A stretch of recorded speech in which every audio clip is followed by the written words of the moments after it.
Hello everyone, welcome to our channel. तो guys, आज हम जानेंगे अभिषेक कुमार के लाइफ स्टोरी के बारे में। तो अभिषेक कुमार बिग बॉस 17 के रनर अप हुए हैं।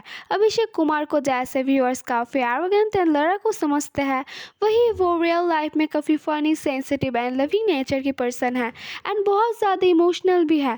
इतनी छोटी सी गाँव से आकर इतनी बड़ी प्लेटफॉर्म में आना एंड इतने कम टाइम में इतना सक्सेस गेन करना बहुत बड़ी बात है। ये बिल्कुल भी ईजी नहीं है। और अभिषेक कुमार की केस में तो पहले उनके फैमिली भी उनके अगेंस्ट थी और अभिषेक कुमार को तो ठीक से इंग्लिश भी नहीं आती थी। तो कैसे अभिषेक ने यहाँ तक का रास्ता तय किया और क्या है ईशा मालविया के साथ उनका रिश्ता और कितना बुरा रहा उनका कास्टिंग एक्सपीरियंस कि 1.5 साल तक उन्होंने उसके बारे में किसी को नहीं बोला। अभिषेक कुमार की बचपन से लेकर बड़े होने तक धोखा खाने का एक्सपीरियंस से लेकर उनका सेलिब्रिटी होने तक सब कुछ बताएंगे आपको वीडियो में। तो गाइस, ये वीडियो आप एंड तक जरूर देखना और वीडियो देखने के पहले मेरे चैनल को लाइक और सब्सक्राइब करना ना भूलना। अभिषेक कुमार का जन्म 26 अगस्त 1995 में पंजाब के फतेहगढ़ साहिब डिस्ट्रिक्ट के एक छोटे से मंडी में हुआ था और उनके पूरे नाम अभिषेक पांडे है। घर में उनके पेरेंट्स के अलावा एक बड़ी बहन भी है। उन्होंने अपनी स्कूलिंग सीनियर सेकेंडरी स्कूल से कंप्लीट किया है और बचपन से ही मैथ उनके फेवरेट सब्जेक्ट रहा है। अभिषेक बचपन से ही इतने नॉटी थे कि उन्होंने कहा स्कूल में गर्ल्स से इंटरेक्ट करने के लिए वो स्कूल के एक्स्ट्रा करिकुलर एक्टिविटीज़ में ज़्यादा पार्टिसिपेट करते थे।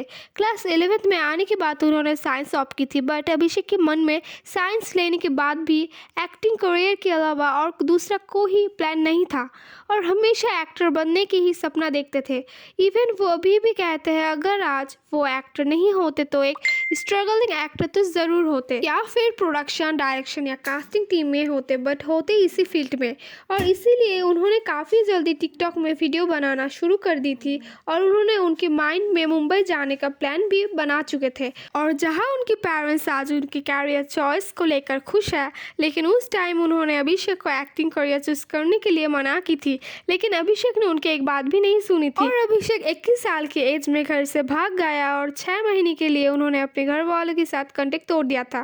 बट मुंबई आकर उनका एक्सपीरियंस ज़्यादा अच्छा नहीं था। अभिषेक को लगने लगा था मुंबई के लोग बहुत बुरा है, क्योंकि जिस फ्रेंड की भरोसे वो मुंबई आए थे वो फ़ोन भी नहीं उठा रहे थे और उनका लैंडलॉर्ड भी सही नहीं था, उससे भी उनकी लड़ाई हो गई थी। बट इतना ही इनफ नहीं था।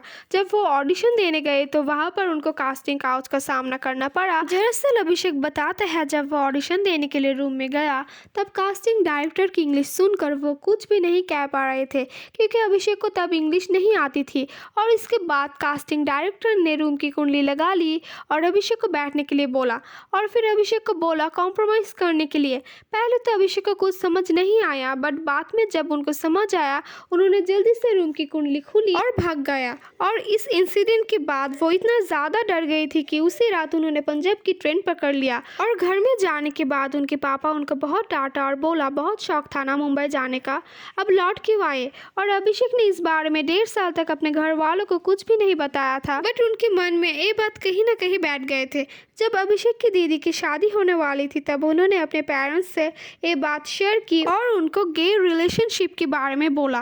फिर अभिषेक ने अपनी दीदी की शादी के बाद 2018 में फिर से मुंबई आया और आज उन्हें गे रिलेशनशिप के बारे में थोड़ी बहुत समझ में आने लगी है, बट फिर भी वो अपने कास्टिंग काउच एक्सपीरियंस के बारे में सोचना भी पसंद नहीं करते हैं।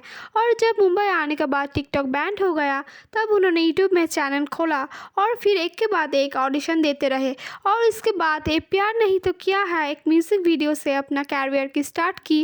और इसके बाद वो बैक टू बैक बहुत सारे म्यूज़िक वीडियो में देखने को मिला, बट अभिषेक को सबसे ज़्यादा फेम मिला शो उडारिया से और ईशा मालविया से उनका वही मुलाकात हुआ था और दोनों ही अभिषेक के नाम से एक यूट्यूब चैनल, जिसके वजह से सबको लगा उन दोनों ही एक दूसरे को डेट कर रहे हैं। बट जब 2022 के बाद दोनों ने साथ दिखना बंद हो गए तब अभिषेक ने इंटरव्यू में कहा वो दोनों पंजाब में एक साथ रहते थे, बट बेकाबू शो के लिए अभिषेक मुंबई आ गया, इसीलिए ईशा से वो अब टच में नहीं है। और बिग बॉस में भी उन्होंने कहा कि वो ईशा के साथ रिलेशनशिप में नहीं थे, बट ऐसा नहीं है, क्योंकि हमें बिग बॉस में देखने को मिला कि अभिषेक ने मुनवर से कहा मैं ईशा को शादी करना चाहती थी और उन दोनों का ब्रेकअप का मेन रीज़न ही है पॉजिटिवनेस, जिसकी वजह से उन दोनों का ब्रेकअप हो गया। और उडारिया से मिली पॉपुलैरिटी के बाद उन्होंने अपना dream car BMW sports car भी खरीदी है और अब उनके पास सब कुछ है।